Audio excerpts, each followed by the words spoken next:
अनंतानंत कोटि ब्रह्मांड नायक असंख्य कल्याण गुणगण निलय अखिलेश प्रस्तुति भक्तवांछा कल्पतरु भक्त वत्सल शरणागत वत्सल। भगवान की महती कृपा करुणा से हम आप सब श्री गीता जी में शरणागति का जो चरम श्लोक है उस पर चर्चा कर रहे हैं। बहुत अद्भुत ये श्लोक है और बहुत अद्भुत ही इसका भाव है। महाराज पग पग पर श्री ठाकुर जी कृपा करते हैं, करुणा करते हैं, बस हम विश्वास करें। यही बात भगवान इस श्लोक के माध्यम से बता रहे हैं। एक बार प्रेम से बोलिए भक्त वत्सल भगवान की जय। खूब आनंद से एक वैष्णव को रहना चाहिए, ये संदेश भगवान ने यहाँ दिया। आज हमें यही चर्चा करनी है, शरणागति की कुछ विशेष बातें जो श्री परम श्रद्धेय परम पूज्य स्वामी श्री रामसुखदास जी महाराज ने इसी श्लोक में अपना कुछ भाव निवेदन किया, उस पर हम चर्चा करेंगे। तो खैर एक बार प्रेम से बोलिए भक्त वत्सल भगवान की जय। बड़ा अद्भुत भाव है, बड़ा प्यारा ये श्लोक है, बहुत सावधानी से सुनिएगा। भगवान अपने भक्तों को बारंबार बारंबार ये कह रहे हैं कि तुम निश्चिंत रहो, बिल्कुल निश्चिंत हो जाओ। तुम मेरी शरण में हो तो तुम्हारा सारा सार संभार की जिम्मेदारी मेरी है। ये बात भगवान का वचन है। भगवान ने कहा तुम चिंता मत करो, क्योंकि अगर तुम शरणागत होकर भी चिंता कर रहे हो तो फिर शरणागति पर ये कलंक है। ये बात मैं नहीं कह रहा हूँ, ये बात श्री स्वामी जी महाराज ने कही। इसलिए अगर हम भगवान के हैं, भगवान के आश्रित हैं, तो हमें चिंता करने की आवश्यकता नहीं है। अब मुझे केवल 1 मिनट दीजिए, फिर हम शरणागति संबंधी जो विशेष बातें हैं उन पर चर्चा करें। बस 1 मिनट मुझे आप लोग दीजिए।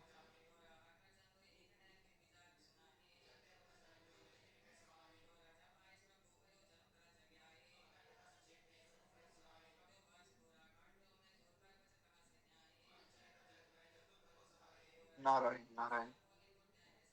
तो शरणागति बड़ा अद्भुत भाव है श्री शरणागति का, क्योंकि भगवान ने बहुत से योग बताए। सांख्य योग है, भक्ति योग है, हठ योग है, ज्ञान योग है, लेकिन जो सर्वश्रेष्ठ कोई अगर सूत्र है तो वो है शरणागति। भगवान की शरण में अगर हम हैं तो फिर भगवान हमारे गुण दोषों का कोई विचार नहीं करते, केवल कृपा करते हैं और केवल कृपा ही करते हैं। महाराज मुझ जैसे दीनहीन मलिन बुद्धि पर जब इतनी कृपा हो रही, अब देखिए कि ना तो मैं नाम जप करता हूँ, ना मैं कोई भजन साधन करता हूँ, गुरु मंत्र का जप ही नहीं करता हूँ, इससे बड़ा अपराधी तो कौन होगा। लेकिन फिर भी भगवान की नित्य निरंतर कृपा बरस रही है, क्योंकि भगवान का ये स्वभाव है। और श्री ठाकुर जी कहीं किसी प्रकार से कृपा में कमी नहीं छोड़ते। इसलिए यहाँ पर श्री स्वामी जी ने कहा कि शरणागत भक्त मैं भगवान का हूं और भगवान मेरे हैं। इस भाव को अगर दृढ़ता से वो पकड़ लेते हैं और इसको स्वीकार कर लेते हैं तो उसके भय शोक चिंता शंका आदि दोषों की जड़ कट जाती है। हमने ये भी सुना था, अगर आप लोगों को याद हो, तो हमने चर्चा की थी कि भय शोक चिंता और शंका, चार बातें। बहुत ध्यान से सुनिएगा, बड़ा सुंदर सूत्र है ये, भगवत गीता जी का शरणागति का चरम मंत्र है, चरम श्लोक है, ये मंत्र भी है। इसीलिए आज दास का भाव ऐसा है कि आज प्रयास रहेगा कि आज ये श्लोक पूर्ण हो जावे। तो जो लोग अभी तक भी नहीं जुड़ पाए, मेरी बड़ी विशेष प्रार्थना है थोड़ा सावधानी से इसको सुनिएगा। बड़ा अद्भुत ये भाव श्री स्वामी राम सुखदास जी महाराज ने दिया। वे कहते हैं कि अगर भक्त इस बात को पकड़ ले, पहली बात तो पकड़ ले, दूसरी बात स्वीकार कर ले, क्योंकि बात पकड़ लेना एक बहुत उत्तम विशेषता है एक साधक में, लेकिन उसको स्वीकार करना थोड़ा कठिन है। महाराज स्वीकार जो कर लेता है उस पर फिर भगवान की जो करुणा है उसको अनुभव होता है। कृपा तो भगवान की सब पर ही है, पर अनुभव किसी किसी को होता है। इसीलिए आप देखिए श्री मीराबाई, श्री सूरदास जी, श्री तुलसीदास जी, श्री चंद्रहास जी महाराज, इन सब भक्तों ने उस कृपा का अनुभव किया है। कृपा तो हम पर भी हो रही है, नित्य निरंतर हो रही है। मैं तो कई बार ये सोचता हूँ कि महाराज पता नहीं भगवान ने क्या देख लिया, मैं तो इतना बड़ा दुष्ट हूँ, अपराधी हूँ, गुरु मंत्र का जप ही नहीं करता हूँ, पर नित्य निरंतर कृपा बरस रही है। पूज्य श्री इंद्रेश जी महाराज की कथा में जाने का सौभाग्य मिला। वो इतना आनंद हुआ, क्योंकि जब सब जितने लोग वहां बैठे थे और महाराज जी खूब भजन गा रहे हैं, तो वे कह रहे हैं हरि बोल, तो महाराज जी से 4 गुना अधिक उत्साह से सब लोग कह रहे हैं हरि बोल। कोई वे राधा नाम गा रहे हैं तो इतना तेज राधा नाम गूंज रहा है, मानो बैकुंठ प्रकट ही हो गया हो। इतना आनंद हुआ। तो मैं वहां बैठकर ये सोच रहा था कि ये तो सब भक्त जन है, मैं एक दुष्ट बीच में बैठा हूँ, पता नहीं भगवान ने क्या सोचकर कृपा कर दी कि मुझे भी यहाँ बिठा दिया। तो इसलिए भगवान का जो स्वभाव है, हमें उसका आश्रय लेना चाहिए। ये नहीं सोचना चाहिए कि हम किस प्रकार से भगवान को पाएंगे, भगवान मिलेंगे या नहीं मिलेंगे। क्योंकि एक बड़ा सुंदर भाव है, एक बड़ा सुंदर सूत्र है हमारे ब्रजमंडल में, तो बड़े विशेष रूप से कहा जाता है कि यदि गुरु मिल गए तो युगल भी मिलेंगे। गुरुदेव भगवान की प्राप्ति हो गई तो युगल भी मिलेंगे। या थोड़ा और अगर इसको सूक्ष्म दृष्टि से देखें, तो महाराज गुरु मिल गए मतलब युगल मिल गए। गुरु ही तो युगल हैं, जो गुरु स्वरूप में हम पर कृपा करने आए हैं। एक बार प्रेम से बोलिए श्री सद्गुरुदेव भगवान की जय। इसीलिए श्री मीराबाई जो है वे गा रही हैं, और वे गाती ही जा रही हैं। वे ये नहीं कह रही कि मुझे आज ये चिंता है या आज मैं ये सोच रही हूँ। वे कुछ सोच ही नहीं रही, वे सिर्फ गाती ही जा रही हैं।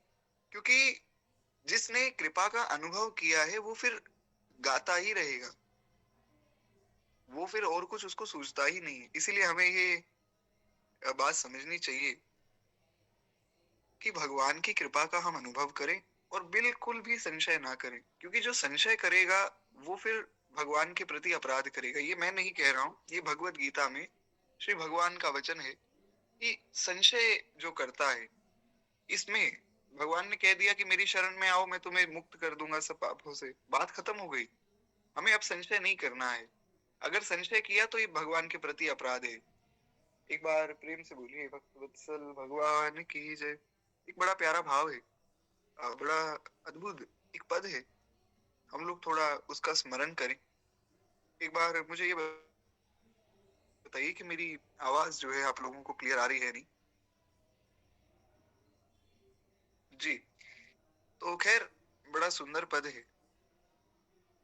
इसमें एक निवेदन श्री ठाकुर जी से किया है श्री मीराबाई ने कि प्रभु, हम ना तो कुछ करने योग्य हैं और ना ही हमसे कुछ बनता है। आप जैसे नचावेंगे वैसे हम नाचेंगे। जैसे कठपुतली है, अगर कठपुतली जो है नचाने वाले के इशारों पर चल रही है तो बड़ा सुंदर लगता है उसको देखकर। लेकिन अगर उस कठपुतली का कोई धागा टूट जावे तो महाराज सब लोग खूब हंसी भी उड़ाते हैं।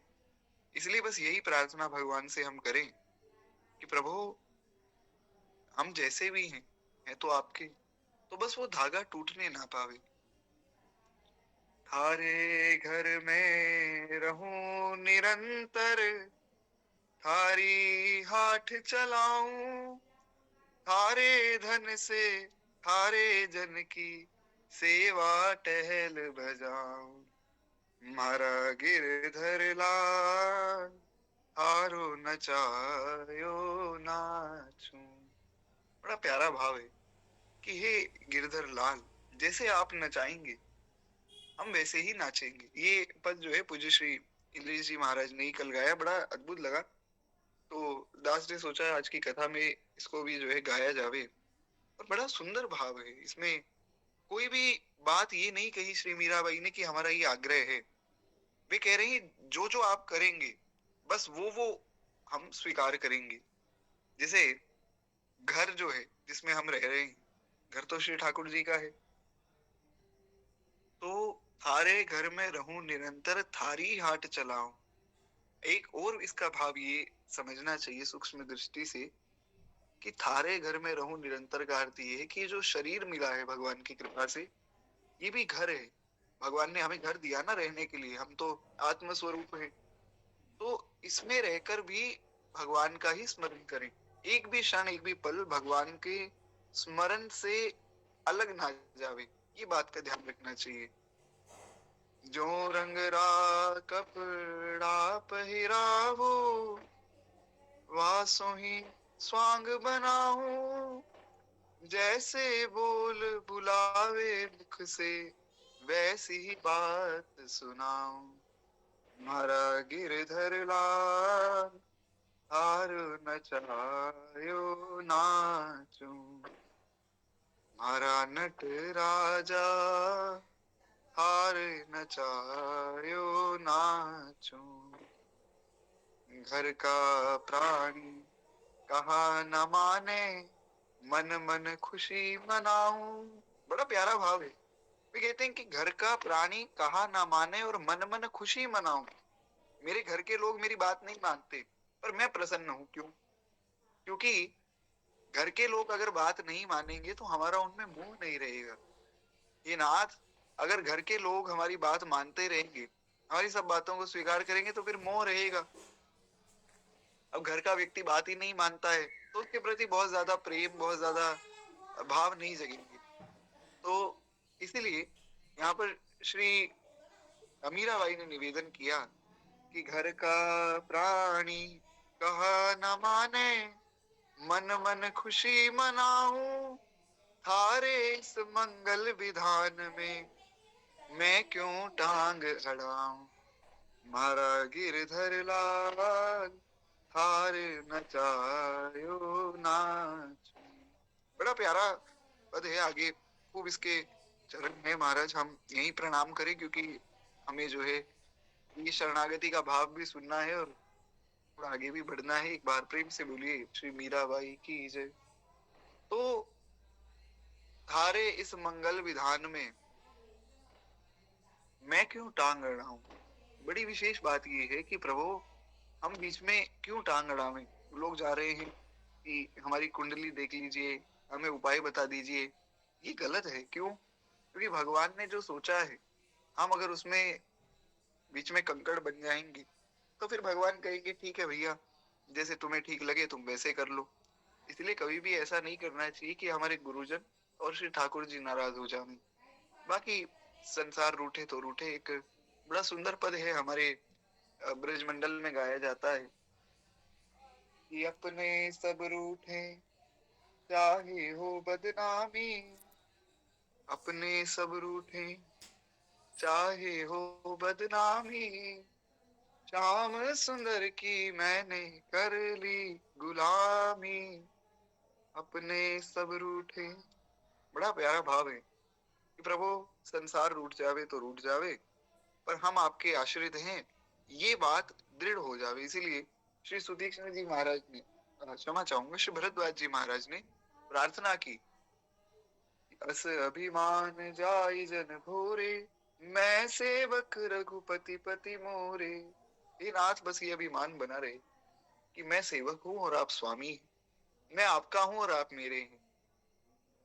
खैर एक बार प्रेम से बोलिए भक्त वत्सल भगवान की जय। तो इस प्रकार से आगे श्री स्वामी जी महाराज निवेदन करते हैं कि दोषों का आधार मिट जाता है। अगर हम भगवान के आश्रित हो जाते हैं ना, फिर दोषों का जो आधार है वो मिट जाता है। ये बड़ी एक विशेष बात है, बहुत गंभीर बात है, बहुत सावधानी से सुनिएगा। दोषों का आधार मिट जाता है का मतलब क्या है? बहुत ऊंची बात। अगर कोई व्यक्ति योग कर रहा है, कुछ साधन कर रहा है, तो उससे उसके दोष मिट जावे, ये संभव है। कोई व्यक्ति बहुत कामी है, उसको किसी ने अनुष्ठान बता दिया कि भैया ये जो है अनुष्ठान करो, तुम्हारे हृदय का जो काम है वो खत्म हो जाएगा। वो हो जाएगा, लेकिन वो जो काम की जड़ है वो खत्म नहीं होगी। इसीलिए अगर आप भागवत जी पढ़ें और अगर आपको याद हो तो भक्तमाल की जब पहले दिन की जो कथा हुई, भक्तमाल जी की पहले दिन की कथा में हमने यही सुना था, श्री प्रहलाद जी ने क्या निवेदन किया। भगवान नरसिंह खड़े हैं और नरसिंह भगवान कह रहे हैं प्रहलाद मांगो। तो प्रहलाद जी ने कहा कि प्रभु ऐसी कृपा हो, हे नाथ ऐसी कृपा कीजिए कि मांगने की इच्छा ही खत्म हो जावे। मांगने का जो मन में कहीं कोई सूक्ष्म बीज है कामना का, वो कामना का बीज खत्म हो जाए। प्रहलाद जी ने ये नहीं कहा कि मैं कुछ नहीं चाहता और मैं कुछ नहीं मांगता, ऐसा नहीं है। ये एक बहुत ऊंची बात है जो श्री प्रहलाद जी ने कही।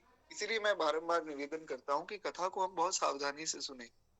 कोई ऐसा सूत्र, कोई ऐसी बात कथा में हम पकड़ लें जो आगे पूरे जीवन हमें भगवान का ही स्मरण कराती रहे, तभी वास्तव में हमारा कथा सुनना सफल है।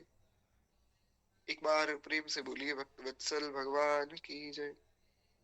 तो प्रहलाद जी ने कहा कि प्रभु, मेरे हृदय से कामना का बीज ही खत्म हो जावे, ऐसी कृपा कर दीजिए कि मैं कुछ मांग ही ना सकूं, कभी कभी मेरे मन में आए ही ना कि कुछ मांगना है।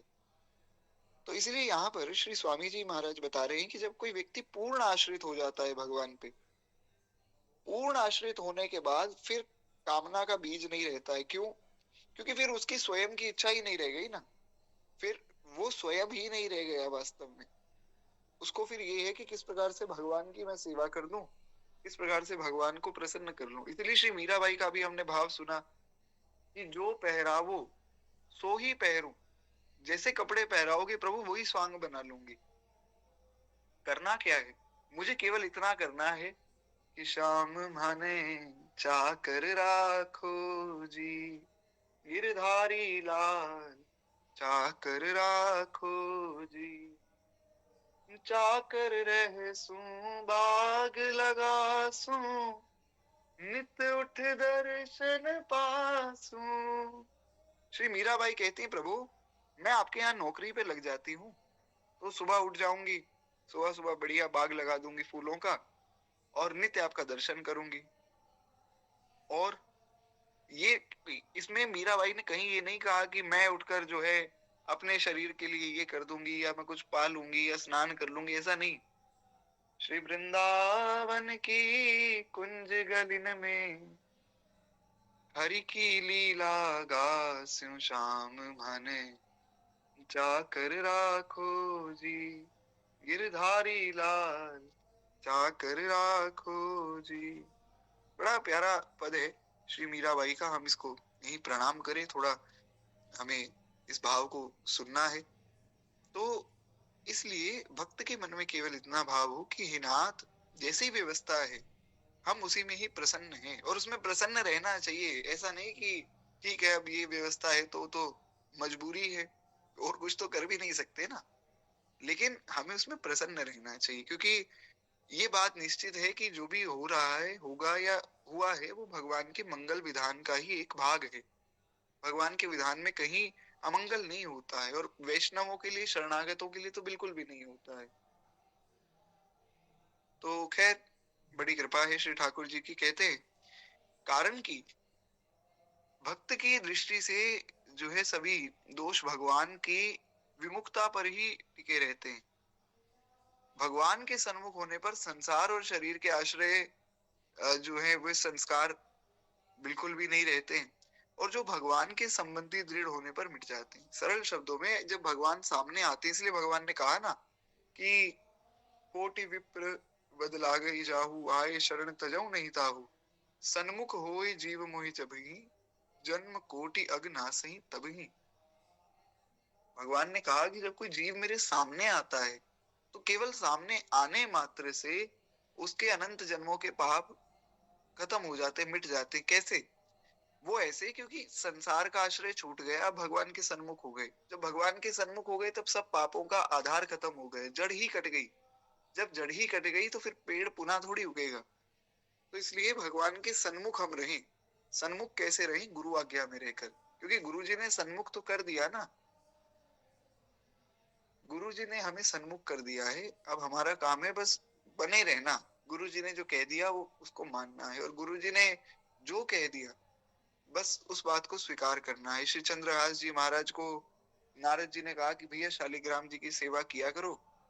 तो चंद्रहास जी का चरित्र हमने भक्तमाल जी में सुना था, आशा करता हूँ आपको याद होगा। तो नारद जी को चंद्रहास जी ने कहा कि गुरुदेव, मेरे पास तो कोई स्थान ही नहीं है, मैं कहाँ रखूंगा, ना कपड़े पहनता हूँ अच्छे, ना और कुछ है, तो श्री ठाकुर जी को विराजमान कहाँ करूं। तो चंद्रहास जी ने इधर उधर देखा तो मन में भाव जगा कि मेरे मुख में रख लेता हूँ, क्योंकि गुरुजी ने कहा है जो पाना है वो ठाकुर जी को दिखाकर पाना है, और जो पीना है वो ठाकुर जी को उसमें, जैसे दूध पी रहे हो तो श्री ठाकुर जी का अभिषेक करके फिर उस दूध का पान कर लेना। तो बोले कि मैं जो पाऊंगा वो भी मुख में जाएगा, जगन्नाथ जी देख लेंगे, और जो पीऊंगा वो भी जगन्नाथ जी का अभिषेक हो जाएगा। तो मुख में ही रख लिया ठाकुर जी को, और आजीवन मुख में ही रखा महाराज। तो ये गुरु आज्ञा से, अपने मन से नहीं, गुरु आज्ञा से, गुरु और आज्ञा गरी ऐसी। तो गुरुजनों की आज्ञा सर्वोपरि है, इस बात का विचार करना चाहिए। कहते श्री स्वामी जी महाराज आगे निवेदन करते हैं कि भगवान के संबंध की दृढ़ता होने पर जब शरीर संसार का आश्रय सर्वथा नहीं रहता, तब जाने की आशा, मरने का भय, करने का राग और पाने का लालच, ये चारों ही नहीं रहते। अब देखिए, मैंने आपको कहा था इस श्लोक की शुरुआत में कि चार बातें पकड़ लीजिए, और इन चार बातों पर ही हम विस्तार करेंगे। अगर थोड़ा गंभीरता से आप सुनेंगे भगवत गीता जी के सूत्र, तभी समझ आएंगे महाराज। क्योंकि मानस जी की कथा हमने सुनी, और गर्ग संहिता भी सुनी, भक्तमाल जी की कथा भी सुनी, कार्तिक महात्म्य में पद्म पुराण, स्कंद पुराण भी सुने, वो सब कथाएं हैं, वो ठीक है। पर यहाँ ये जो गीता जी है ना, ये गीता जी एक दर्शन है, ये एक सिद्धांत है। तो सिद्धांत की चर्चा हमेशा गंभीर ही होती है थोड़ी सी, तो इसलिए थोड़ा सावधानी से सुनिए। बाकी प्रयास यही है गुरु कृपा से कि जितना उदाहरण आदि देकर समझाया जावे उतना प्रयास तो है। बाकी तो आप लोग समझ रहे होंगे, ऐसी मैं आशा करता हूँ। देखिए, चार बातें हैं। भगवान के आश्रित होने से क्या होता है? भय, शोक, चिंता और शंका, ये चार का नाश होता है। कैसे? मरने का भय गया, सबको मरने का ही भय है, और तो किसी चीज का किसी को कोई भय नहीं है। वास्तव में ज्यादा से ज्यादा क्या होगा कि मृत्यु आ जाएगी ना। फिर जाने की आशा, इस बात का ही तो शोक कर रहे हैं कि कब चले जाएं। अरे, कोई हमारे परिवार वाला व्यक्ति चला गया, हम भी कभी चले जाएंगे, ये संसार यहीं रह जाएगा। उसके बाद करने का राग, कोई काम करने के लिए हम काम करें, काम करने में कोई मनाही नहीं, पर हमने जो प्रथम दिन सुना था भगवत गीता जी की शुरुआत में कि काम करें प्रभु को निवेदित करके, श्री कृष्णार्पणमस्तु, श्री नारायणार्पणमस्तु, श्री रामार्पणमस्तु। तो करने का राग नहीं रहेगा अंदर, काम तो होगा पर वो राग से नहीं होगा, और पाने का लालच नहीं रहेगा। जो मिल जावे वो प्रभु कृपा है, पर पाने का कोई लालच नहीं है। तो ये चार बातें होंगी भगवान के सन्मुख होने से। ये करना नहीं है आपको, ऐसा नहीं कि मन से राग मिटा दो और लालच मिटा दो, वो आप नहीं मिटा सकते हैं। आप भगवान के सन्मुख हो सकते हैं। खूब जो है नाम जप करें, नाम जप से सब मंगल हो जाता है, और भगवान का नाम ही सर्वोपरि साधन है। परम पूज्य परम श्रद्धेय धर्म सम्राट श्री स्वामी करपात्री जी महाराज के विषय में पूज्य गुरुदेव भगवान की एक बड़ी सुंदर बात मैं अभी सुन रहा था कुछ देर पूर्व, कि स्वामी करपात्री जी महाराज जब भी कहीं प्रवचन करते, उनका प्रवचन तो क्या कहना, साक्षात शंकर रूप ही थे वे तो वे जब प्रवचन करते तो वो अपना मंगलाचरण पूर्ण करके श्री राम जय जय राम, अब चाहे प्रवचन संस्कृत में हो, चाहे वृंदावन में हो, चाहे अयोध्या जी में हो, चाहे काशी जी में हो, कहीं भी प्रवचन हो, भागवत पे प्रवचन हो, कोई रस की चर्चा कर रहे हो, कोई सिद्धांत की चर्चा कर रहे हो, कोई जो है शैव परंपरा की चर्चा कर रहे हो, कुछ भी कर रहे हो, उनका यही मंगलाचरण के बाद यही नियम था कि श्री राम जय जय राम, इसका उच्चारण करते और इसी का ही कीर्तन करते। चाहे देवी जी का प्रवचन है, चाहे जो है श्री कृष्ण रूप में कोई लीला सुना रहे हैं, बाल लीला, या राधा सुधा निधि जी पर ऐसी महाराज कथा कहते श्री करपात्री जी कि लोग हैरान परेशान रह जाते कि हम तो वृंदावन में बचपन से रह रहे हैं, तो इतना रस तो हमें प्राप्त नहीं हुआ जितना इनको निराकार ब्रह्म की उपासना में हो गया। स्वामी जी तो साक्षात शंकर रूप थे। तो कोई भी प्रवचन हो, श्री राम जय जय राम, ये उनका नियम था। भगवान नाम से ऊपर कुछ भी नहीं है, भगवान के नाम का आश्रय सब कार्य बनाने वाला है। तो हमें ये नहीं करना है, हमें भगवान नाम लेना है, ये अपने आप हो जाएगा। कहते हैं कि उनके मिटने पर सब दोष भी मिट जाते हैं। संबंध का दृढ़ होना क्या है, ये बात हम समझे। भय, चिंता, शोक और शंका, परीक्षा और विपरीत भावना का ना होना ही संबंध का दृढ़ होना है। इस पर थोड़ा विचार करें। कैसे? कि सबसे पहली बात हमने सुना भय ना होना। भय ना होना मतलब निर्भय हो जाना। भय ना होने का मतलब ये हुआ ना कि हम निर्भय हो गए। जैसे मैं कहूं कि अभी इस समय में दिन नहीं है, तो दिन नहीं है मतलब रात है। या मैं कहूँ सूर्य नहीं दिख रहे हैं तो मतलब चंद्रमा दिख रहे हैं। तो इसी प्रकार से भय ना होना मतलब निर्भय हो जाना। तो कहते हैं आचरणों में बहुत सी ऐसी हमारी कमियां रह जाती हैं। आचरण की कमी तो सब में ही कहीं ना कहीं रह जाती है। तो कहते हैं कि आचरणों की कमी होने से भीतर एक भय पैदा हो जाता है, बड़ा डर लगता है। सांप, बिच्छू, बाघ, बगुला आदि बाहर से भय पैदा करते हैं। ये तो बाहर होता है ना इनका डर कि कहीं कोई सांप ना काट ले, कहीं कोई बिच्छू ना काट ले। लेकिन भीतर का डर क्या है? भीतर का डर उसके मन में ही रहता है जिसके आचरण अशुद्ध हैं। जिसके आचरण शुद्ध हैं, जो गुरु आज्ञा में चल रहा है, जो संत आज्ञा में चल रहा है, शास्त्र की आज्ञा से चलता है, उसके हृदय में भय नहीं होगा। ये एक बड़ी विशेष बात है, वो निर्भय होगा। अगर आपको ऐसा कोई व्यक्ति देखना हो जो महाराज बहुत अशुद्ध आचरणों वाला हो और जिसके हृदय में सदा भय बना रहता हो, तो वो आप मुझे देख सकते हैं। मैं ऐसा ही दुष्ट व्यक्ति हूँ। तो जो भक्त होगा उसके हृदय में भय नहीं होगा, क्योंकि उसके आचरण शुद्ध होंगे। और हमने सुना था आचरण शुद्ध क्यों होंगे? अनन्यास चिंतयन्तो माम ये जना पर्युपासते। भगवान ने कहा जब वो अनन्य भाव से मेरा ही चिंतन करेगा, मेरी ही बात मानेगा, तो फिर उससे कुछ दूसरा काम तो होगा ही नहीं ना। तो मेरा ही काम करेगा, मेरे ही स्मरण में रहेगा, तो आचरण बिगड़ेगा ही नहीं। और मुझ जैसे जो लोग हैं, जो बाहर तो तिलक लगा लिया खूब बड़ा और कंठी पहन ली, महाराज कथा आदि में गए, तो ये भाव नहीं कि कथा सुन लेवें।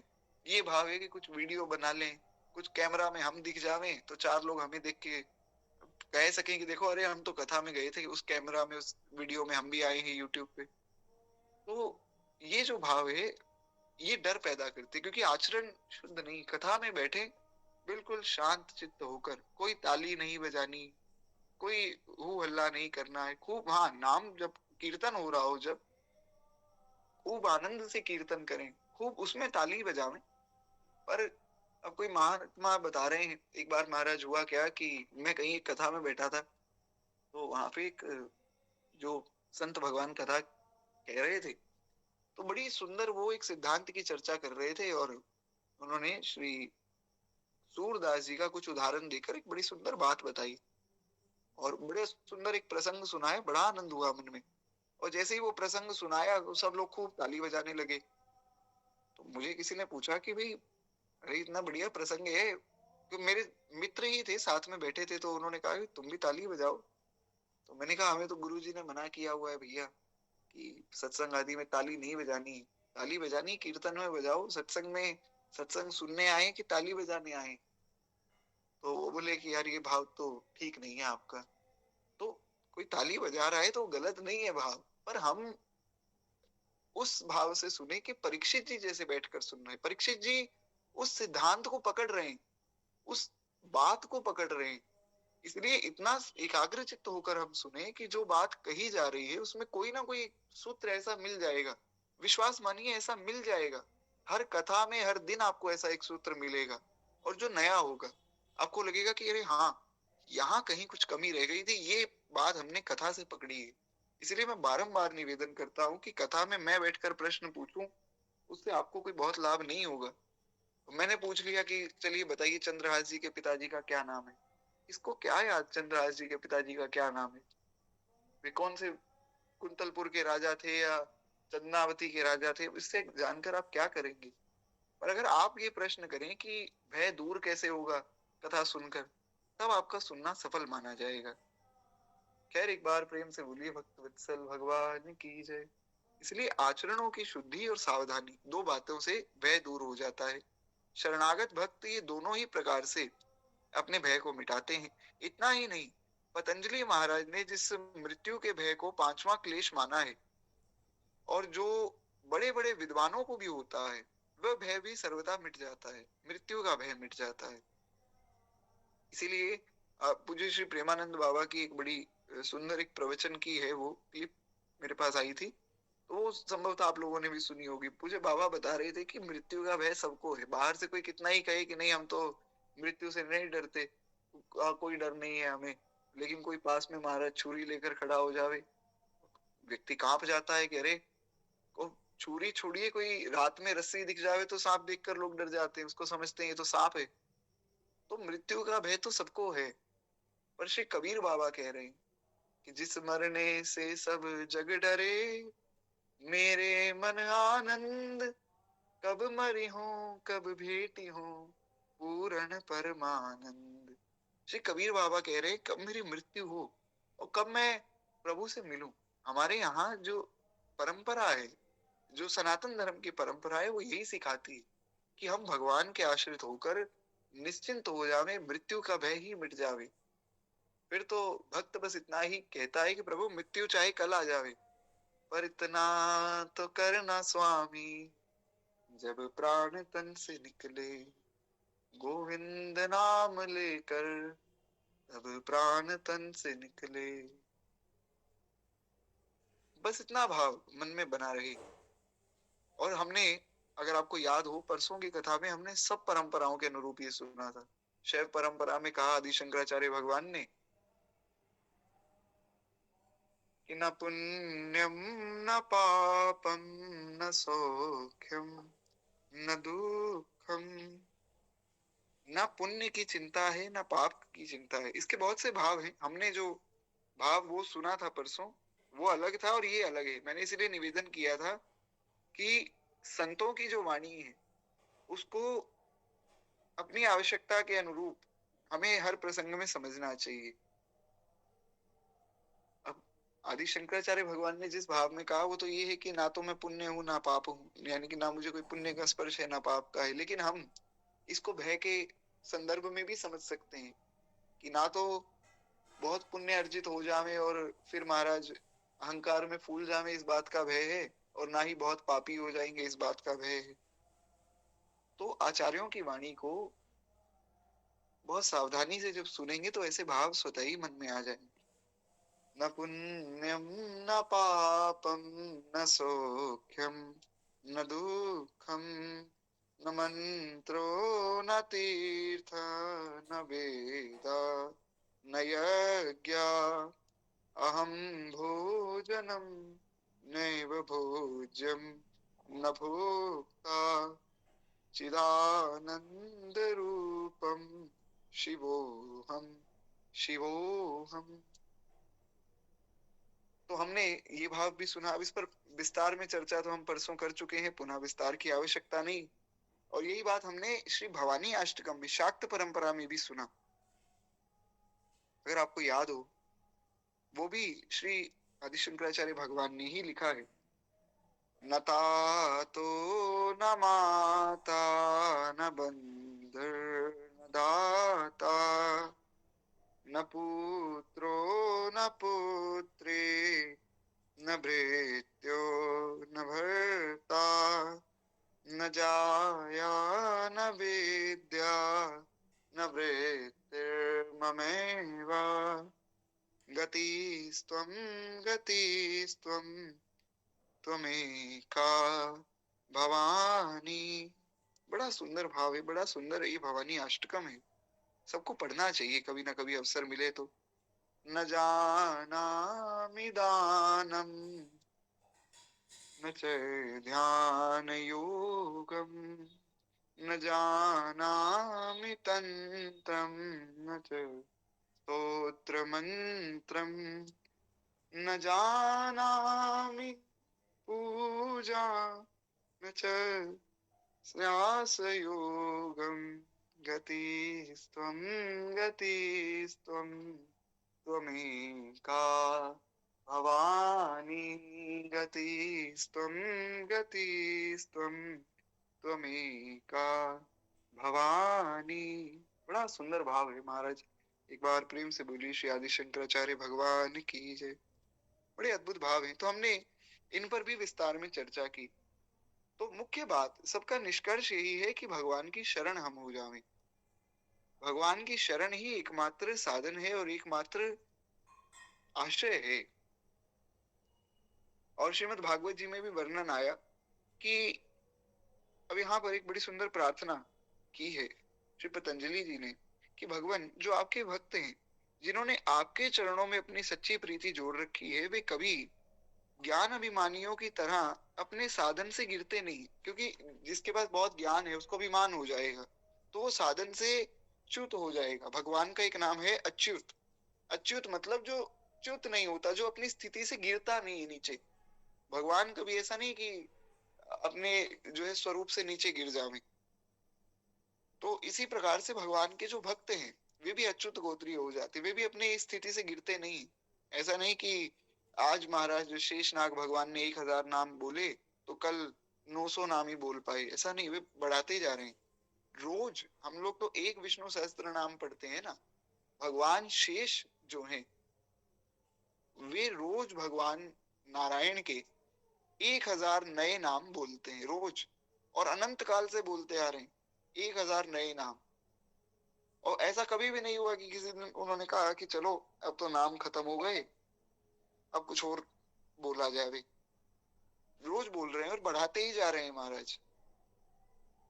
तो इसलिए जो आपके सच्चे भक्त हैं वे साधन से गिरते नहीं है। हे प्रभु, वे बड़े बड़े विघ्न डालने वाली सेना के सरदारों के सिर पर पैर रखकर निर्भय होकर विचरते हैं।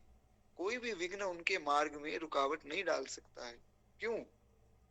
अगर आपको याद हो, हमने एक सूत्र सुना था श्री गोस्वामी जी का महाराज, और वो ऐसा सूत्र है कि जिसने वो स्वीकार कर लिया। दो बातें हुई ना, एक तो पकड़ना और दूसरा स्वीकार करना। पकड़ तो हमने कल लिया था, जिसने आज स्वीकार कर लिया, विश्वास मानिए ये बात जो आज यहाँ कही गई भगवान के विशुद्ध प्रेमियों के लिए, वो हमारे अंदर भी आ जाएगी। आर्त भाव से भगवान को पुकारा जाए। कितना अद्भुत गोस्वामी जी का दैन्य है। हमने सुना श्री गोस्वामी जी जो कि साक्षात श्री गोस्वामी तुलसीदास हैं, जो अनंत अनंत जीवों को भवसागर से पार ले गए हैं, ले जा रहे हैं और आगे भी लेकर जाएंगे। कितने आर्त भाव से भगवान के चरणों में प्रणाम करके रोकर कह रहे हैं कि प्रभु, मम हृदय भवन प्रभु तोरा, यहाँ आए बसे बहु चोरा, कठिन करही बर जोरा, माने नहीं विनय निहोरा। रो रहे हैं श्री गोस्वामी जी महाराज। विनय पत्रिका जी तो अद्भुत है। हमने सुना था कि श्री विनय पत्रिका कोई ग्रंथ नहीं है, ये गोस्वामी जी की निजी चिट्ठियां हैं। अभी कथा से पूर्व जो है एक वैष्णव से चर्चा हो रही थी, तो उन्होंने अपना कुछ निजी अनुभव बताया और बड़ा आग्रह उनका था कि भैया आप किसी से कहना मत। मेरे मन में ये था कि मैं कथा में वो कह दूंगा, नाम नहीं लूंगा, पर चलिए ठीक है, किसी के भाव को हम क्यों रोके। महाराज बड़ा अच्छा भाव है उनका। उन्होंने कहा कि आप मेरा नाम ना लेकर भी मत कहना। पर बड़ा अद्भुत अनुभव बता रहे थे, क्योंकि वो बोले मैं चाहता नहीं कि मेरा अनुभव किसी को पता लगे। पर धन्य है श्री गोस्वामी जी, उन्होंने अपने सारे अनुभव बता दिए कि तुम किसी प्रकार से जो है भगवान में विश्वास करके लग जाओ। अनुभव बताए नहीं जाते हैं कि हमारे अनुभव हम बता दें तो महाराज होना ही बंद हो जावे। अब मुझे तो खैर इन सब बातों का ज्यादा अभ्यास है नहीं, क्यों मैं तो दिन रात संसार का चिंतन करता हूँ, तो भगवान का कुछ अनुभव आदि मुझे तो होता नहीं। आप लोगों को होता होगा तो आप लोग समझते होंगे इन बातों को। लेकिन गोस्वामी जी की कैसी अद्भुत कृपा है हम जीवों पर। भगवान के प्रति जो भी भाव है, सारे भाव श्री गोस्वामी जी ने कह दिए। मैं के कहूँ विपत्ति अति भारी, श्री रघुवीर धीर हितकारी। प्रभु मैं किससे कहूँ, प्रभु मैं कहाँ जाऊं, किसको बताऊं, आपको छोड़कर मेरा है कौन। हे नाथ, तम मोह लोभ अहंकारा, मद क्रोध बोध रिपु मारा, अति करहि उपद्रव नाथा, मरदहि मोहि जानिय नाथा। मैं एक अमित बट पारा, को सुने न मोर पुकारा, भोगऊ नहीं नाथ उबारा, रघुनायक करो संभारा। कितना आर्त भाव से, ऐसा लगता है कि मानो कोई बहुत छोटा बच्चा अपनी माँ को पुकार रहा हो महाराज, भगवान को कह रहे हैं श्री गोस्वामी जी, भोगऊ नहीं नाथ उबारा, रघुनायक करहु संभारा। इससे पता लगता है गोस्वामी जी दिखा रहे हैं कि एक साधन भी नहीं है प्रभु मेरे पास, बिल्कुल भी बल नहीं है मेरे पास। जब बिल्कुल निर्बल हो जाएंगे ना, तब भगवान को आना ही पड़ेगा। कह तुलसीदास सुनु रामा, लूट ही तस कर तब धामा। प्रभु आपका घर लूट कर ले जा रहे हैं, प्रभु वो जा रहे हैं, मुझे बचाइए। चिंता मोहि लागी अपारा, अब जस नहीं हो तुम्हारा, मम हृदय भवन प्रभु तोरा, यहाँ आए बसे बहु चोरा, कहाँ कठिन करही बर जोरा, माने नहीं बिनय निहोरा। बड़ी कृपा है श्री गोस्वामी जी की, एक बार प्रेम से बोलिए श्री गोस्वामी जी महाराज की जय। तो बड़ा अद्भुत भाव है। इस प्रकार से एकदम निर्बल जब कोई हो जाता है, गजेंद्र ने निर्बल होकर ही तो पुकारा है, द्रौपदी जी ने निर्बल होकर ही तो पुकारा है, और सूरदास जी ने तो कहा है, सुनेरी मैंने निर्बल के बलराम। बड़ा प्यारा भाव है।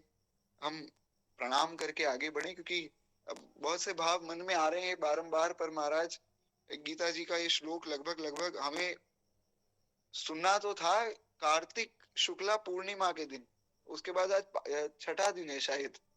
तो बड़ी कृपा है भगवान की, जितना विस्तार हो कथा का उतना कम है, पर आगे भक्तमाल जी का भी भाव है, वो भी हमें पुनः सुनना है भक्तमाल जी को। तो यही प्रणाम करें, आगे बढ़े। थोड़ा ध्यान से अब सुनिएगा, भूमिका बहुत हमने तैयार कर ली, अब हम स्वामी जी की बात सुने। कहते हैं कि अब मेरी वृत्तियों का जो है, मेरी वृत्तियां प्रभु खराब हो जाएंगी, इस बात का भय ये बिल्कुल भी नहीं होना चाहिए, साधक के भीतर से निकाल देना चाहिए। अब उसको ये नहीं डरना चाहिए, क्योंकि मैंने ऐसा देखा है, कई लोग क्या है इस बात से डरते हैं कि जैसे उनको कहा जाए कि भैया तुम जो है नाम जप करो, गलत आचरण छोड़ दो, तो वो इस बात से डरते हैं कि चलो आज छोड़ दिया, कल छोड़ दूंगा, एक महीने छोड़ दूंगा, पर फिर एक महीने बाद तो ये आचरण कहीं ना कहीं मुझसे बन ही जाएगा, तो फिर आज ही क्यों ना हो। फिर ये भाव आ जाता है, फिर इससे क्या है पतन हो जाता है स्थिति से।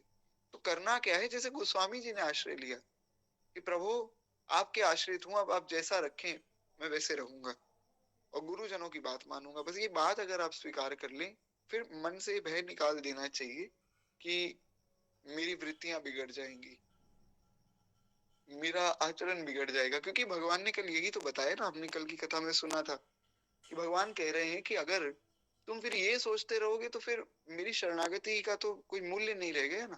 फिर तुम अगर डर ही रहे हो बैठ कर कि मैं, मेरा कल्याण नहीं होगा, मेरे आचरण बिगड़ जाएंगे, ऐसा हो जाएगा वैसा हो जाएगा, तो फिर तो ये संशय कर रहे हो, ये तो गलत बात है। कहते हैं क्योंकि मैं भगवान की कृपा में तरांतर हो गया हूं, अब मेरे किसी बात का कोई भय नहीं है। ये बात साधक को सोचनी चाहिए। इन वृत्तियों को मेरी मनन से ही मैं इनको शुद्ध नहीं कर सकता हूँ, ये बात तो पक्की है कि मेरे मेरे मनन से, मैं मनन करता रहूं इनका, तो उससे कुछ नहीं होगा, क्योंकि इनको मेरी मानना ही मलिनता है। अगर मैं ये मान लूं कि ये मेरी वृत्तियां हैं, तो यही मलिनता है। और अगर मैं मानूं कि ये वृत्तियां तो इस शरीर की हैं और भगवान इसको अपने आप दूर करेंगे, क्यों? वही बात जहां से हमने कथा शुरू की थी कि ये जो घर है भगवान का, जो श्री मीराबाई ने कहा ना, प्रभु का जो घर है, यानी कि ये शरीर जहां से हमारी कथा की शुरुआत हुई, वहीं हम पुनः आ गए कि महाराज ये घर का, घर में जैसे मान लीजिए आप किसी के यहाँ किराए पे रह रहे हैं, बहुत सावधानी से उदाहरण सुनिएगा। किसी के यहाँ आप रह रहे हैं किराए से, और उस घर में आपने देखा कि जो है ईशान कोण में थोड़ी सी जगह बन जावे। महाराज नॉर्थ ईस्ट जो है, मैंने परसों निवेदन किया था, थोड़ा डायरेक्शंस का पता होना चाहिए कि पूर्व क्या है, उत्तर क्या है, दक्षिण क्या है, पश्चिम क्या है। तो जो नॉर्थ ईस्ट है, ईशान कोण जो है, उसमें भगवान का मंदिर आदि होना चाहिए। तो आपने मन में भाव किया कि उत्तर पूर्व में भगवान का मंदिर बनावे, तो आप जिनके यहाँ किराए पे रह रहे हैं आप उनको कहेंगे ना कि आप यहाँ कुछ व्यवस्था थोड़ी कर दीजिए, इस जगह पर हमें अपना श्री ठाकुर जी का चित्रपट है या श्री ठाकुर जी का स्वरूप है उसको यहाँ पधराना है महाराज। तो अब ये उस व्यक्ति की जिम्मेदारी है जिसका घर है कि वो व्यवस्था करे, आपकी कोई जिम्मेदारी नहीं है। हाँ, आपकी ये जिम्मेदारी रहेगी कि आप उसको जैसा आपको मिला वैसा संभाल कर रखें। इसी प्रकार से भगवान ने शरीर दिया, अब इसमें जो दोष है नहीं है वो भगवान अपने आप उनको सही कर देंगे। आपका काम है जैसा ये शरीर आपको मिला है, भजन करने योग्य दिया ना भगवान ने शरीर, तो उतना ही खाएं उतना ही सोएं जितना पर्याप्त है, और उतना ही बोलें जितना पर्याप्त है, और बाकी शरीर से भजन करें। जिस काम के लिए शरीर मिला उसको उस काम में उपयोग करें, बाकी उसकी वृत्तियां भगवान अपने आप ही सुधार देंगे।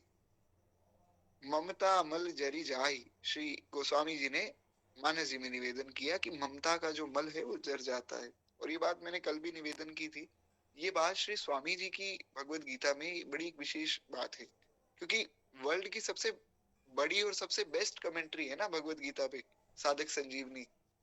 तो स्वामी जी ने हर एक पद का, हर एक दोहे का उदाहरण लिखा है साथ में। बाकी कथाओं में तो मुझे बोलना पड़ता है ना कि ये भी एक वहां पर अमुक पुराण में ये श्लोक आया या मानस जी में ये चौपाई ऐसी आई।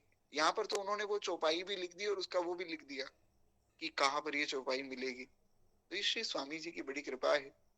कहते हैं कि अब मैं कभी भी इनको मेरी नहीं मानूंगा, ऐसा साधक को निश्चय कर लेना चाहिए। जब वृत्तियां मेरी हैं ही नहीं तो मेरे को भय किस बात का। इसलिए भगवान ने भगवत गीता जी में देखिए एक सूत्र दिया कि कर्मण्येवाधिकारस्ते मा फलेषु कदाचिन। कर्मण्येवाधिकारस्ते, तुम्हारा अधिकार कर्म करने पे है।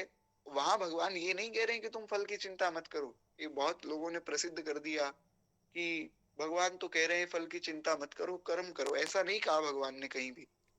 भगवान ने कहा कि कर्मण्येवाधिकारस्ते मा फलेषु कदाचिन, फल पे तुम्हारा अधिकार ही नहीं है।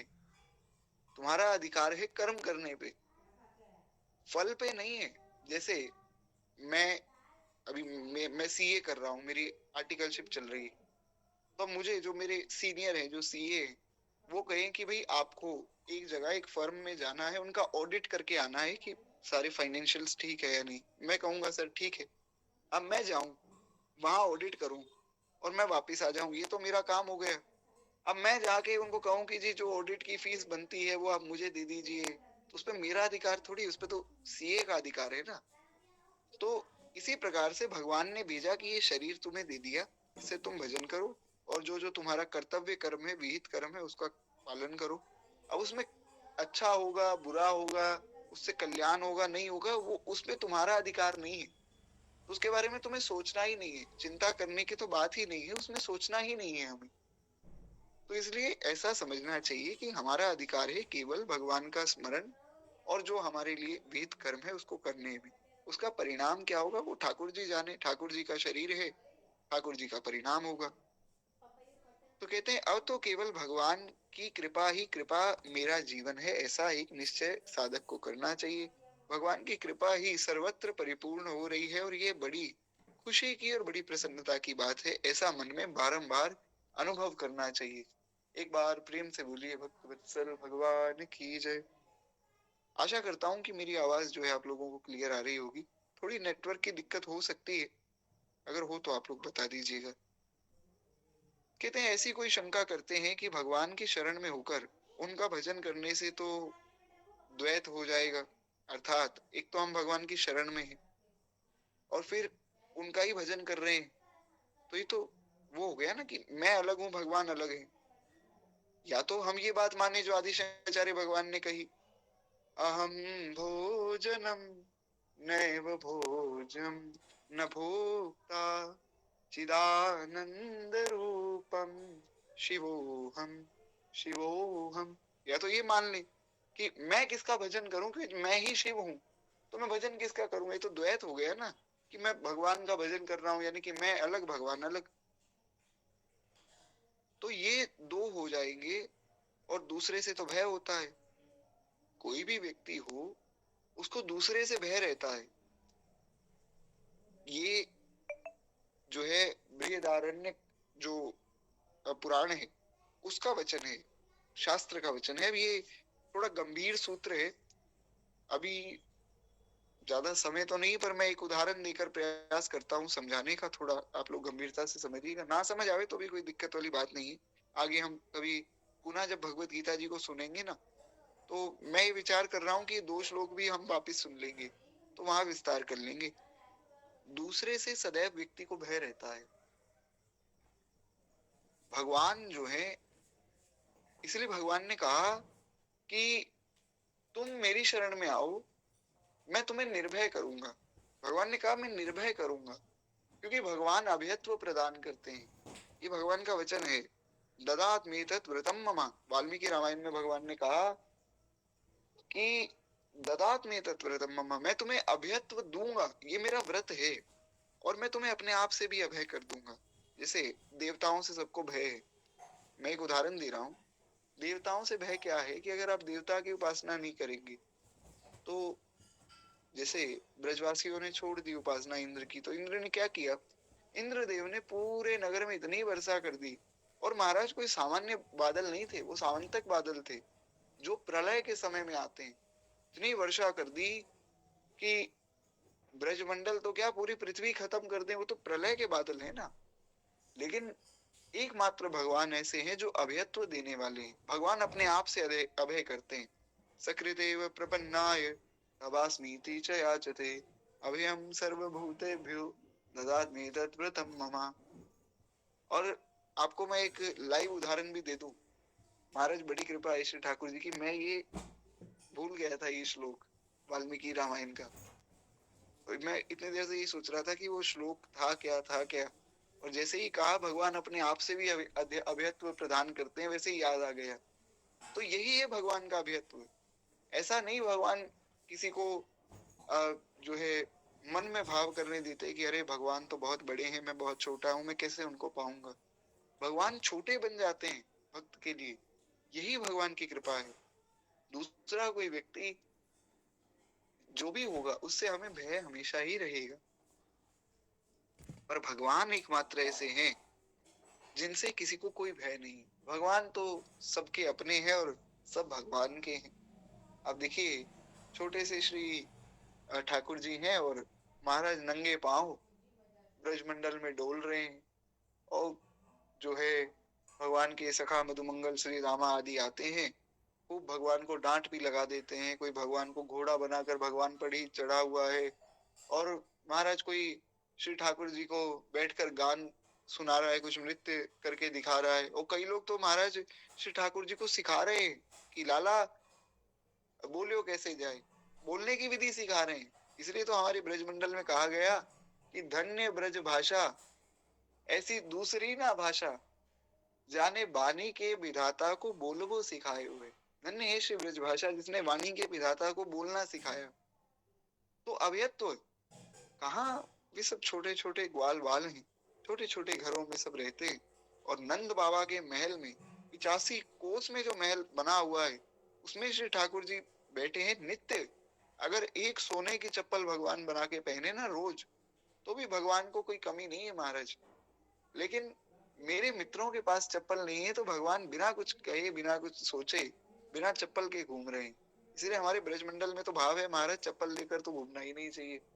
कि जहाँ साक्षात विधाता ने ही चप्पल खोल दी, वहां तुम चप्पल जूते लेकर घूमो, ये तो बात ठीक नहीं। बहुत से भाव हैं।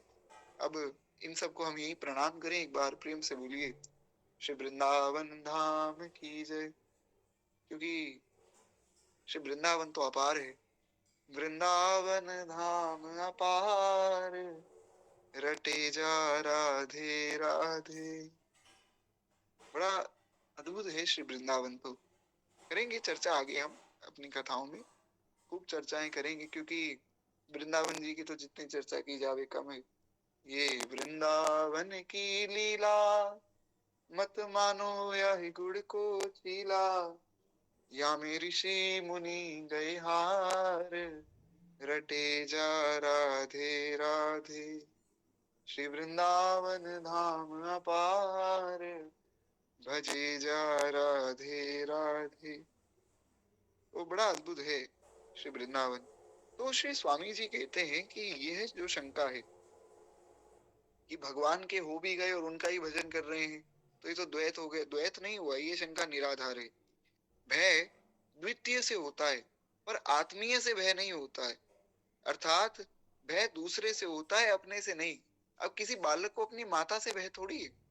कोई छोटा बालक है 1-2 वर्ष का, उसको माता से कोई भय नहीं। इसलिए आप देखेंगे बहुत से ऐसे छोटे बालक होते हैं जो कोई और उनको अगर खिला रहा हो या कुछ अपने गोद में ले ले तो वो रोने लग जाते हैं, पर जब माता गोद में लेती है तो चुप हो जाते हैं, क्योंकि बालक को माता से भय नहीं है। इसलिए भक्त को भगवान से भय नहीं। भगवान हम सबकी माँ है ना, सबकी माता श्री ठाकुर जी हैं, तो इसलिए हमें भगवान से कोई भय नहीं है।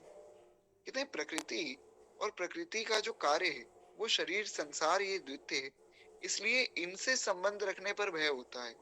शरीर से संसार से संबंध रखेंगे तो भय होता है। एक आम आदमी को बड़ा डर रहता है। मान लीजिए कोई एक व्यक्ति है जो सुबह 9 बजे 10 बजे अपने ऑफिस जाता है और 5 बजे वो वहां से आता है। उसको हमेशा ये डर बना रहता है कि कहीं कुछ ऐसी गड़बड़ ना हो जाए कि जो मेरा सीनियर है, जो मुझसे बड़ा व्यक्ति है, वो कहीं मुझे डांट दे, मुझे कह दे कि अरे तुम्हें तो ये काम भी नहीं आता। या कोई एक बच्चा स्कूल में पढ़ता है, उसको डर रहता है कि कहीं कोई ऐसी शरारत ना हो जाए, महाराज टीचर हमें डांट दे में।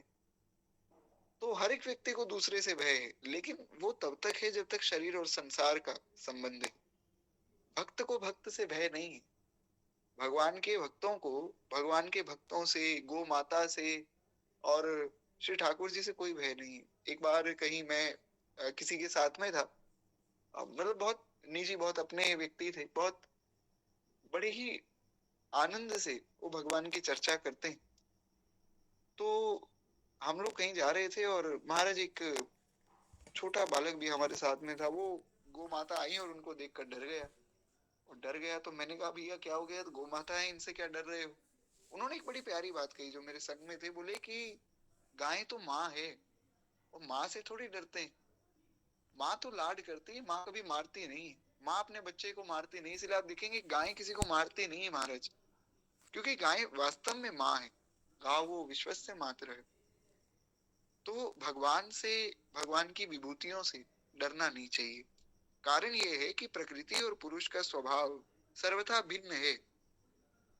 जैसे एक जड़ है और एक चेतन। प्रकृति जड़ है, हम चेतन है। एक विकारी है और एक निर्विकार है। प्रकृति में बहुत से विकार हैं, हम निर्विकार हैं। जैसे हम कहें महाराज बहुत सुंदर पहाड़ हैं, लेकिन उन पहाड़ों का जब स्खलन होता है बड़ा भयावह लगता है महाराज। बहुत सुंदर जल है, लेकिन उस जल में जब वो जल बाढ़ आ जाती है कहीं पे, बड़ा भयावह लगता है। जल को तो कंट्रोल भी नहीं किया जा सकता है। जैसे अभी उत्तरकाशी में एक पूरा गांव बह गया था बारिश के समय में, तो उसके लिए कोई व्यवस्था तो है ही नहीं, और उसके लिए व्यवस्था हो भी नहीं सकती। जल के लिए क्या व्यवस्था हम करेंगे? कहीं अग्नि लग जावे। अब ठंड का समय है और दोपहर में सूरज की रोशनी से सब लोग बड़े प्रसन्न होते हैं, पर यही अगर रोशनी खूब बढ़ जाए तो भय लगेगा। तो इसलिए ये बात समझनी चाहिए कि भय होता है पराये से, अपने से नहीं होता है। तो प्रकृति जो है उसका स्वभाव भिन्न है। जी बिल्कुल। बहुत अल्प बुद्धि वाला व्यक्ति हूँ मैं, बातें भूल जाता हूँ। तो आप कृपया करके मुझे व्हाट्सएप कर दीजिएगा। नारायण। तो कहते हैं कि एक परिवर्तनशील है और एक जो है अपरिवर्तनशील है। एक प्रकाश्य है और एक प्रकाशक है। यानी कि यहाँ पर हमारी बात हो रही है, हम अपरिवर्तनशील हैं, शरीर में नहीं, आत्म स्वरूप जो है, क्योंकि आत्मा भगवान का अंश है ना। तो अब मैं आशा करता हूँ अब आप लोगों को समझने में कोई दिक्कत नहीं आएगी, क्योंकि बात ये है कि अब हमने बहुत भूमिका बना ली। तो हम, हमारे अंदर कोई विकार नहीं है, हम निर्विकार हैं, क्योंकि हम भगवान के अंश हैं। शरीर में जो है वो अलग बात है, पर हम में नहीं है। अपरिवर्तनशील हम है, हमारा परिवर्तन नहीं होता है। और एक व्यक्ति कल महाराज प्रमाण दे रहे थे। मैं एक और बात स्पष्ट कर दूं, क्योंकि बड़ा जो है मुझे बड़ा बुरा लगा देखकर। कि उन्होंने क्या है कुछ प्रमाण दिए और बोले कि देखो, राम जी तो, महाराज वाल्मीकि रामायण में लिखा है कि राम जी जब लंका से लौटे तो राम जी ने खूब दाढ़ी बनवा ली। तो लोगों को कहा गया कि राम जी, कृष्ण जी की तो दाढ़ी ही नहीं आती है, तो ये तो लिखा हुआ है वाल्मीकि रामायण में। तो ऐसे लोगों पे विश्वास नहीं करना चाहिए। इसीलिए मैं बारंबार कहता हूँ, संतों को सुनिए। एक व्यक्ति ने क्या किया, अभी कुछ दिन पूर्व की बात है, ज्यादा तो मैं नहीं कहूंगा क्योंकि थोड़ा हमें आगे बढ़ना है, पर मैं थोड़ा निवेदन कर दूं ताकि आप लोग सावधान रहें। बहुत ऐसा चल रहा है आजकल इंस्टाग्राम पे। एक भैया है, शैव परंपरा से हैं, बहुत अच्छे हैं, वेद पाठी ब्राह्मण हैं और खूब उनको बहुत ज्ञान है।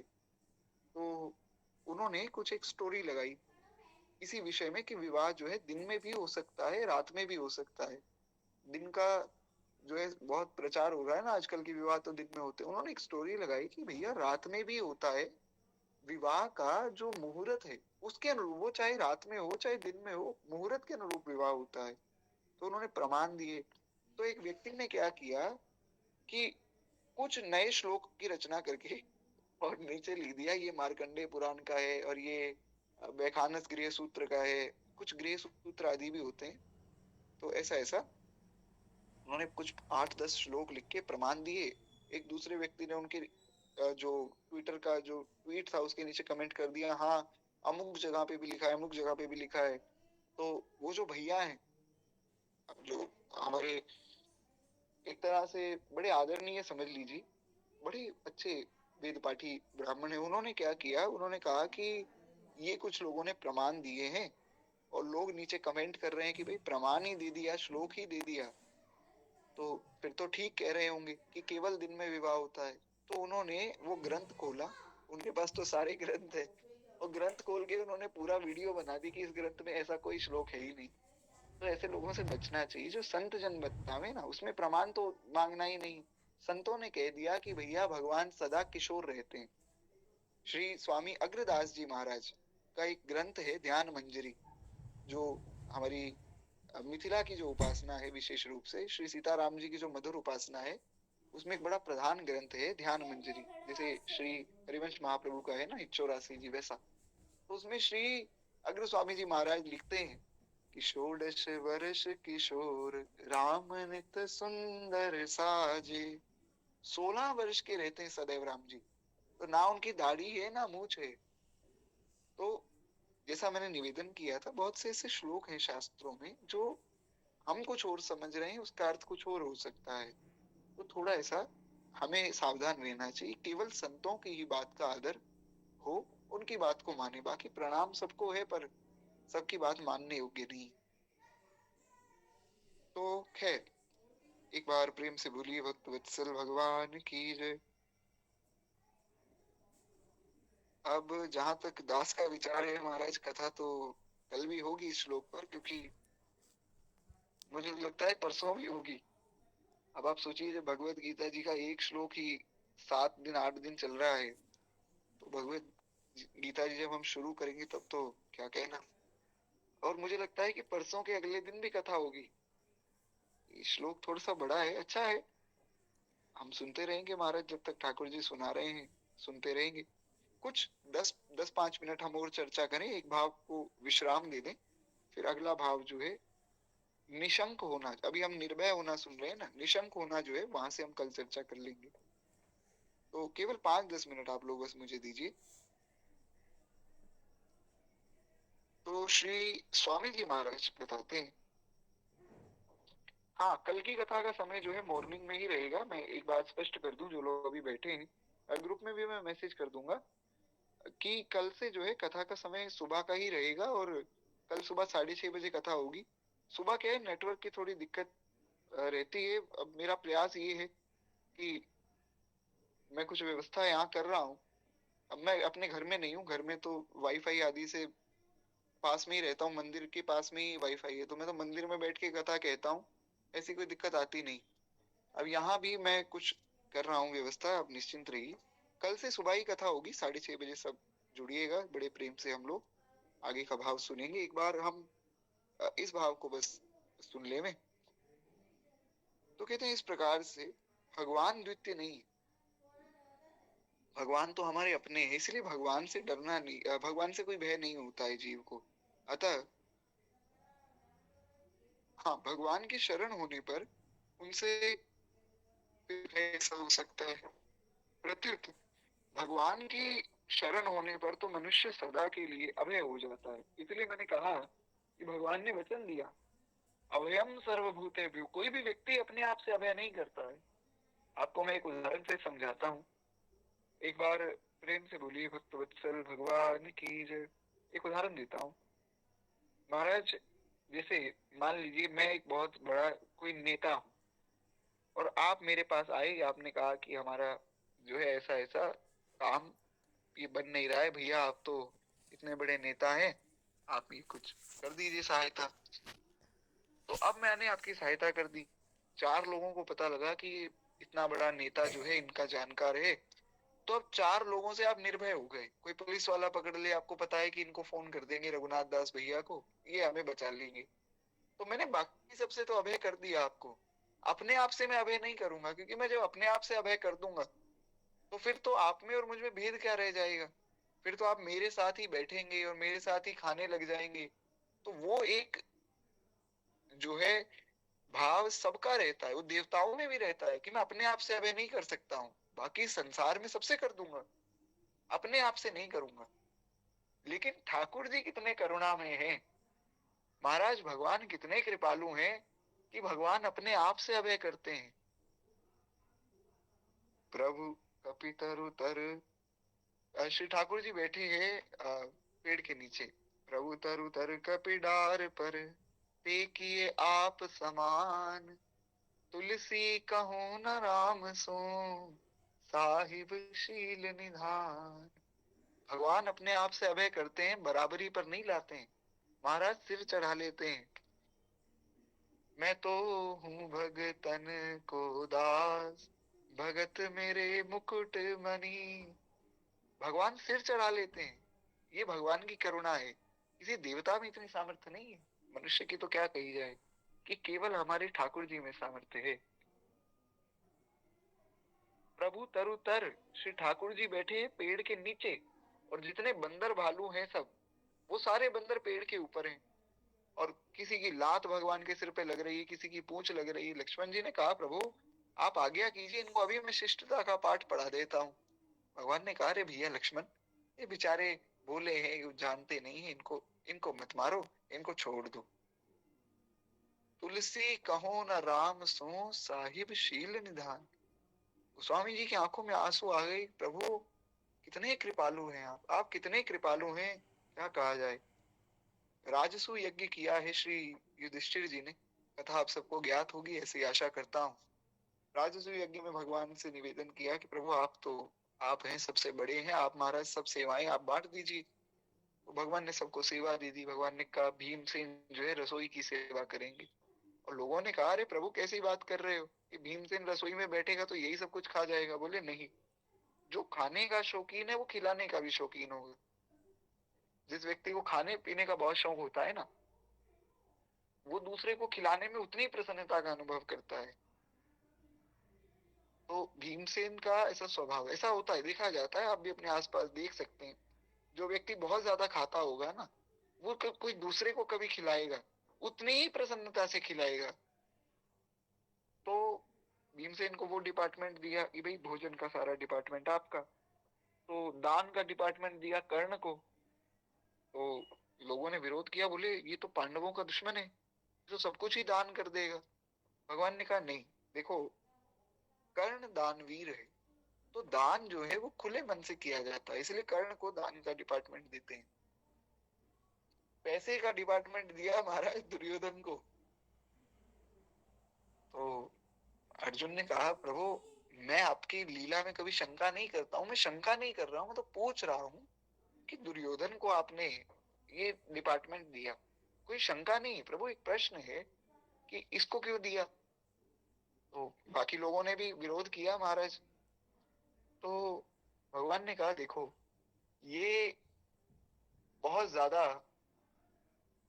दुष्ट प्रकृति का व्यक्ति है, तो इसके हाथ से जो भी कुछ, क्योंकि ये जहां 100 रुपए देने हैं किसी को, वहां जान के 10,000 लिख देगा। और जितना ही ज्यादा बढ़ाता जाएगा उतना ही मैं तुम्हारा कोष बढ़ाता जाऊंगा।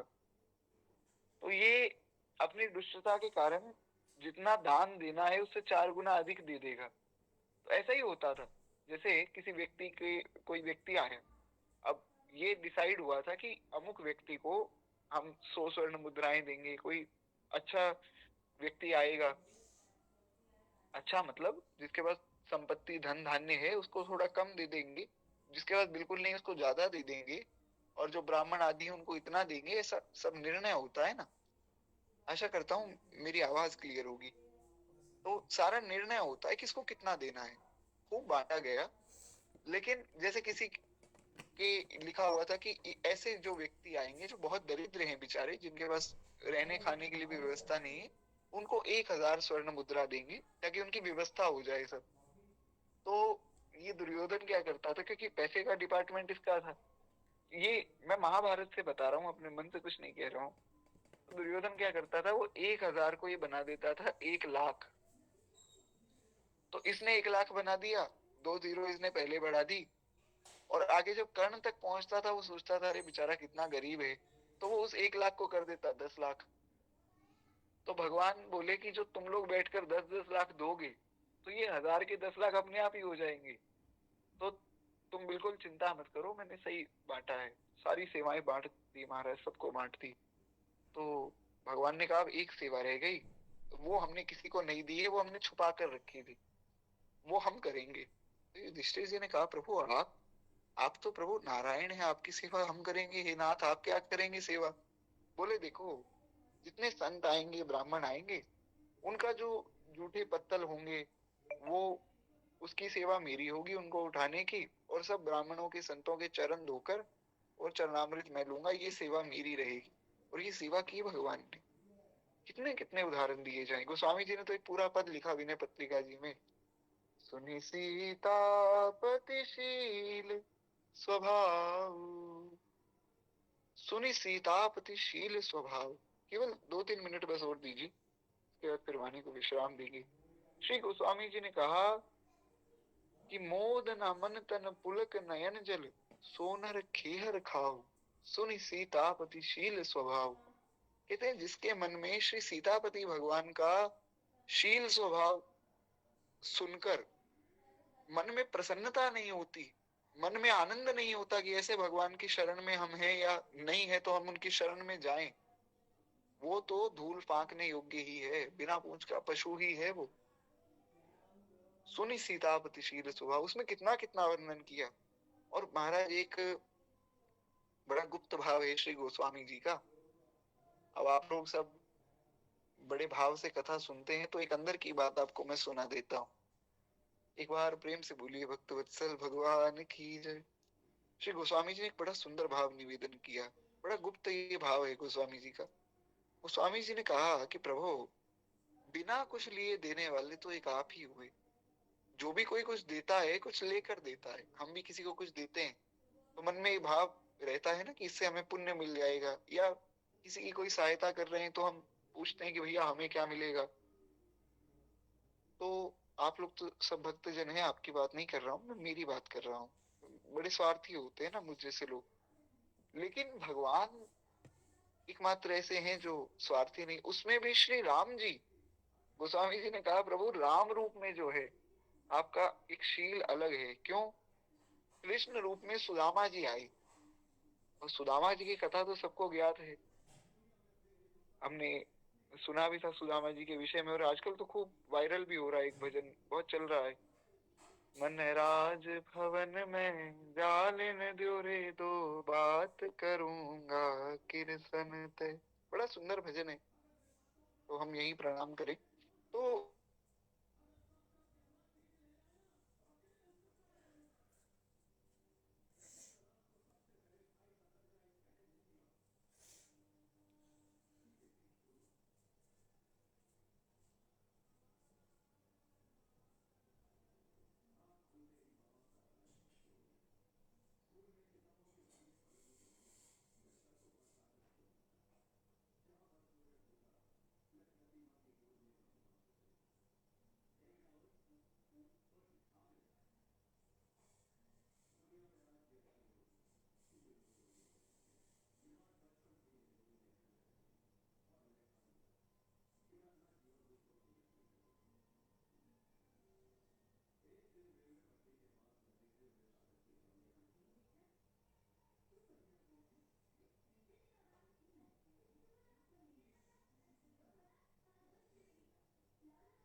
मुझे 1 मिनट दीजिए, मैं पुनः ज्वाइन करता हूँ, शायद फिर आवाज आए।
नारायण नारायण।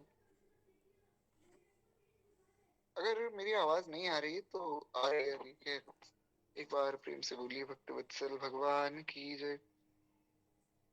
तो एक छोटा सा भाव बस सुने, उसके बाद फिर वाणी को विश्राम देंगे। तो श्री गोस्वामी जी ने कहा, प्रभु सुदामा जी महाराज आए, आपने खूब हृदय से लगाया, खूब आदर किया, वो सब बातें ठीक है। आपने उनको बड़ा अद्भुत राज्य दिया, ऐसा राज्य दिया जो ना भूतो ना भविष्य थी। लेकिन उसमें आपने 4 मुट्ठी चिवड़ा लेकर फिर राज्य दिया, वहां भी कुछ तो भाव रखा ना आपने।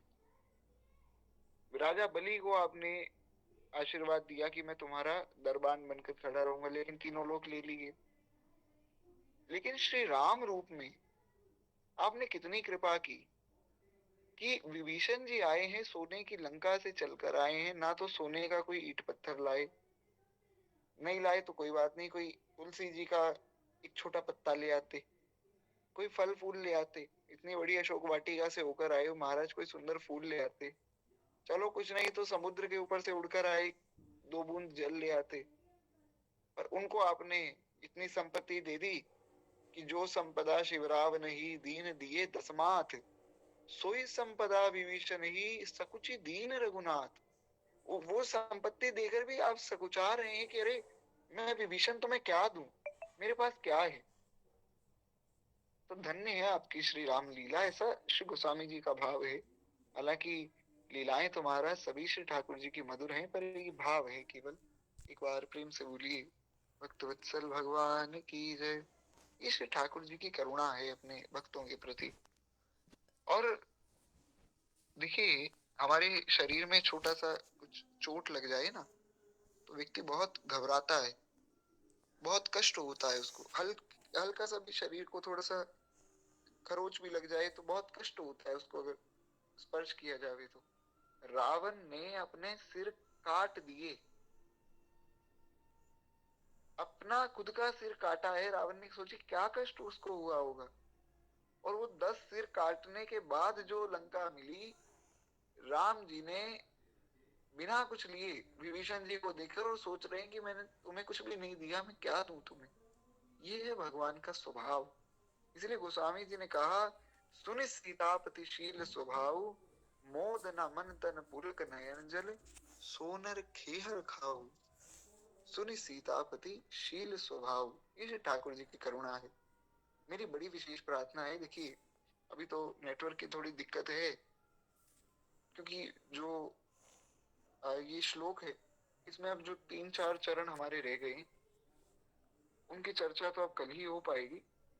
बस ये जो भाव मैं बता रहा था निर्भय वाला, इसको पूर्ण करें। बस 2 मिनट और दीजिए, उसके बाद फिर वाणी को विश्राम देंगे। कल सुबह 6:30 बजे सब लोगों को जुड़ना है, और कल फिर हम इस श्लोक की आगे की चर्चा करेंगे। और प्रयास कीजिए सब लोग जो है सुबह की कथा में रेगुलर हो जावे, क्योंकि आप लोग रेगुलर आएंगे ना, तो फिर भगवान स्वतः स्वतः ही व्यवस्था कर देंगे।